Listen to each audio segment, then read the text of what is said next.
प्रिय दर्शकों, आप सभी का हमारे YouTube चैनल ज्योतिष ज्ञान विचार पर बहुत बहुत स्वागत है।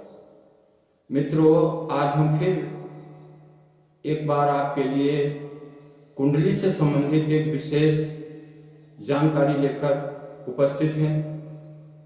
आप लोग अंत तक हमारा वीडियो देखें और हमारे चैनल को सब्सक्राइब करें। साथियों, किसी भी कुंडली में ग्रहों की स्थिति और आपसी संबंधों के आधार पर बहुत सारे योग बनते हैं। उनमें से कुछ योग शुभ होते हैं, कल्याणकारी योग होते हैं, जैसे हंस योग है, मालव योग है, गजकेसरी योग है, शश योग है।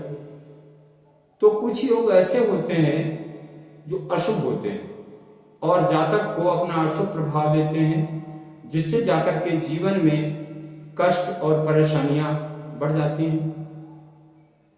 इसी प्रकार का एक योग होता है जिसे हम ज्योतिष की भाषा में काल सर्प दोष कहते हैं। साथियों, काल सर्प दोष राहु और केतु की स्थिति से बनता है और जिस जातक की कुंडली में काल सर्प दोष होता है उसके जीवन में प्रायः उथल पुथल रहती है। उसका दाम्पत्य जीवन भी खुशहाल नहीं होता। पत्नी से प्रतिदिन कलह रहती है, विचारों में असहनीय मतभेद रहता है, एक दूसरे पर आरोप प्रत्यारोप लगाते रहते हैं और कई बार तो स्थिति इतनी खराब हो जाती है कि संबंध टूटने के कगार पर पहुंच जाते हैं। वहीं कुछ लोगों की जन्म पत्री में काल सर्प दोष रोग और ऋण का कारक बन जाता है। तो ऐसे जातकों को जो राहु की रोग कारक स्थिति के प्रभाव में आते हैं, उनमें मुख्यतः उन्माद पैदा होना, मतलब पागलपन जैसी स्थिति, फोड़े फुंसी होना और त्वचा संबंधी रोग, हिस्टीरिया या भूत प्रेत बाधा, मन का भय, अचानक बेहोश हो जाना, रक्त विकार और कई बार तो ऐसी बीमारियां होती हैं कि डॉक्टर की जांच करने पर भी समझ में नहीं आता है। और राहु के प्रभाव से ही अपघात, हृदयाघात, मस्तिष्क का आघात, सड़क दुर्घटनाएं, विषपान आदि जैसी स्थितियां भी राहु के कारण ही बनती हैं। काल सर्प दोष क्या है? सबसे पहले आप ध्यान दें, जब किसी जातक की कुंडली में सारे ग्रह राहु और केतु के मध्य आ जाते हैं और कुंडली का आधा भाग रिक्त रह जाता है, तब कुंडली में काल सर्प दोष निर्मित होता है। काल सर्प दोष 12 प्रकार का बताया गया है, लेकिन सबसे ज्यादा कष्टप्रद काल सर्प दोष होता है जब राहु अष्टम भाव में हो और केतु द्वितीय भाव में हो, या फिर राहु षष्ठम भाव में हो और केतु द्वादश भाव में बैठा हो और सारे ग्रह राहु और केतु के मध्य में स्थित हो। अब देखना यह है, थोड़ा ध्यान देने की बात है, राहु और केतु के मध्य में, कई बार केतु और राहु के मध्य में ग्रह होते हैं, तभी लोग काल सर्प दोष बताते हैं। हालांकि स्थिति तो बनती है, लेकिन वो सुसुप्त अवस्था होती है और वो दोष जातक को बहुत ज्यादा परेशान नहीं करता है, मतलब अपना बहुत ज्यादा प्रभाव नहीं दे पाता है। राहु और केतु दोनों ही ग्रह वक्री हैं। यहां पर अगर राहु अष्टम भाव में है और केतु द्वितीय भाव में है तो सारे ग्रह द्वितीय भाव से और अष्टम भाव के मध्य होना चाहिए, तभी काल सर्प दोष बनेगा।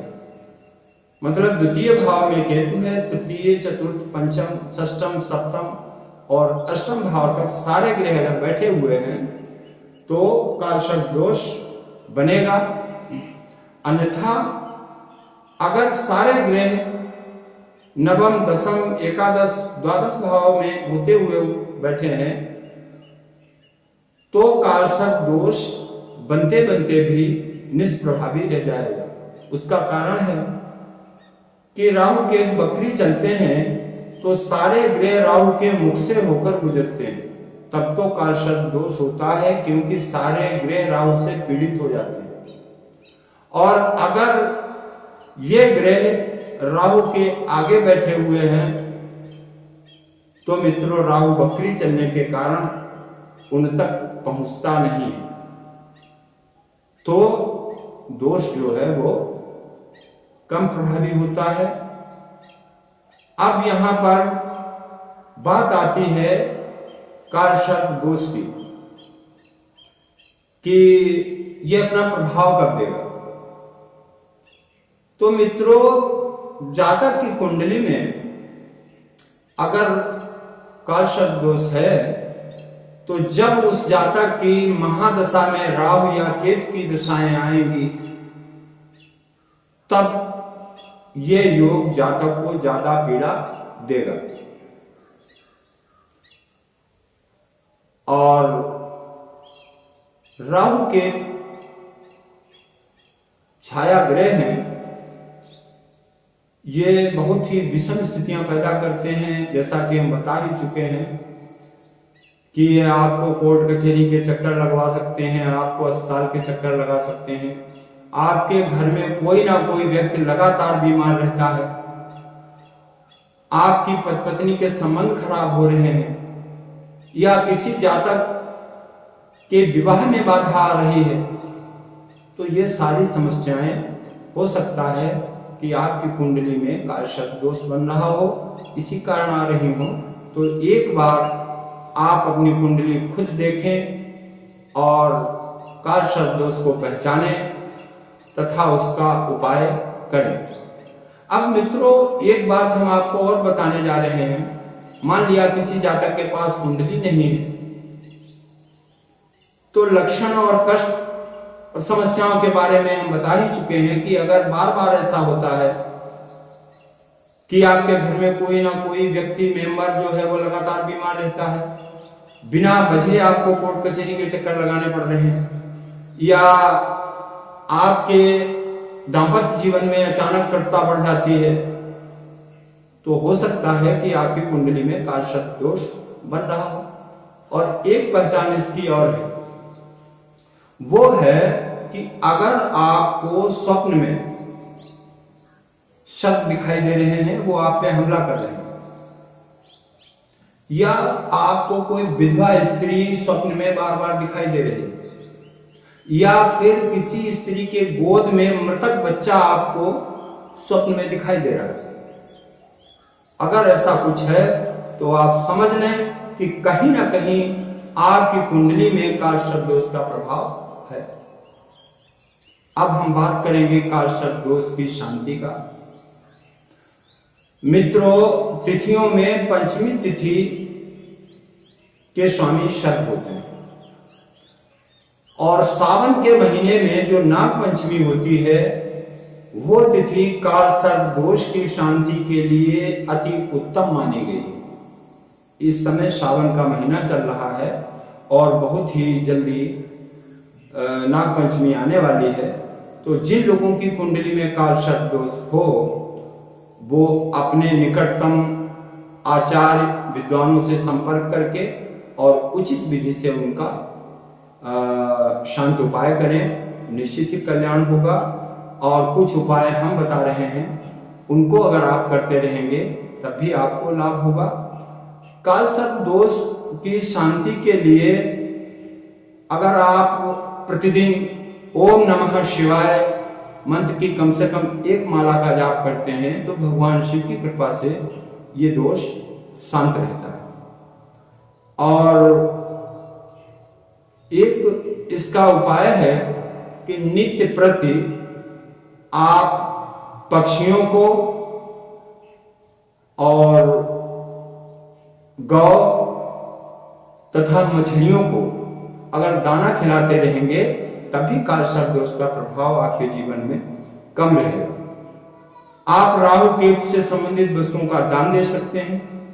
राहु के लिए गोमेद का रत्न धारण कर सकते हैं, और या फिर आप पारद शिवलिंग को अपने घर में स्थापित करवा के और नित्य प्रति भगवान शिव की पूजा अर्चना करते रहें, तब भी कालसर्प दोष का प्रभाव समाप्त हो जाएगा। तो आशा करते हैं मित्रों ये जानकारी आपके लिए उपयोगी सिद्ध होगी, और आप हमारे चैनल को सब्सक्राइब करेंगे ताकि भविष्य में और जानकारी आप तक पहुंचती रहे। इसी के साथ हम अपना वीडियो पूरा करते हैं, फिर मिलेंगे। जय माता।